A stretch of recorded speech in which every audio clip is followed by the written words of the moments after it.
Hello, my name is Ken Reed.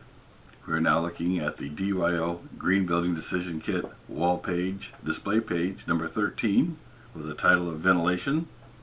13A, we're going to look at controlled versus natural versus uncontrolled ventilation, what this means.